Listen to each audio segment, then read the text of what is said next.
সিপিআইএমের যুব সংগঠন ডেমোক্রেটিক ইউথ ফেডারেশন অফ ইন্ডিয়ার ডাকে হাওড়া জেলা শাসক দপ্তর ঘেরাও কর্মসূচিকে ঘিরে বুধবার উত্তেজনা ছড়ালো হাওড়া শহরে। 6 দফা দাবি সামনে রেখে বাম যুব সংগঠনের তরফে এই বিক্ষোভ কর্মসূচির আয়োজন করা হয়।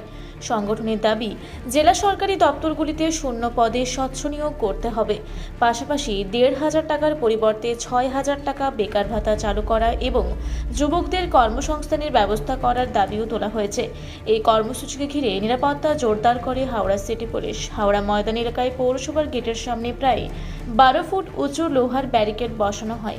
একইভাবে হাওড়া জেলা শাসকের দপ্তরের সামনেও ব্যারিকেড করা হয় যাতে আন্দোলনকারীরা এগিয়ে যেতে না পারেন। পরিস্থিতি নিয়ন্ত্রণে রাখতে ঘটনাস্থলে বিশাল পুলিশ বাহিনীর পাশাপাশি র্যাপিড অ্যাকশন ফোর্স মোতায়েন করা হয়। উপস্থিত ছিলেন হাওড়া সিটি পুলিশের পদস্থ আধিকারিকরাও। এই বিক্ষোভ কর্মসূচির জেরে মহাত্মা গান্ধী রোডে কিছু সময়ের জন্য যান চলাচল ব্যাহত হয়। পুলিশ বিকল্প পথে যানবাহন চলাচলের ব্যবস্থা করে। পরিস্থিতি ঘিরে এলাকায় চাঞ্চল্য তৈরি হলেও শেষ খবর পাওয়া পর্যন্ত পরিস্থিতি নিয়ন্ত্রণে রয়েছে। হাওড়া থেকে মণিশঙ্কর বিশ্বাসের রিপোর্ট, রূপসী বাংলা মিডিয়া। আপনারা দেখছেন রূপসী বাংলা মিডিয়া। এখন একটা ছোট্ট বিরতি, ফিরে আসছি বিরতির পর। পুরুলিয়ায় পাত্রপাত্রী যোগাযোগের একমাত্র বিশ্বস্ত প্রতিষ্ঠান বিবাহ পরিচয়।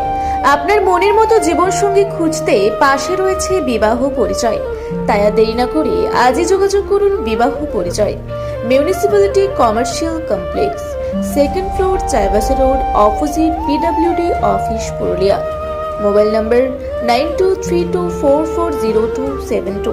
ফিরে এলাম বিরতির পর। আপনারা দেখছেন রূপসী বাংলা মিডিয়া।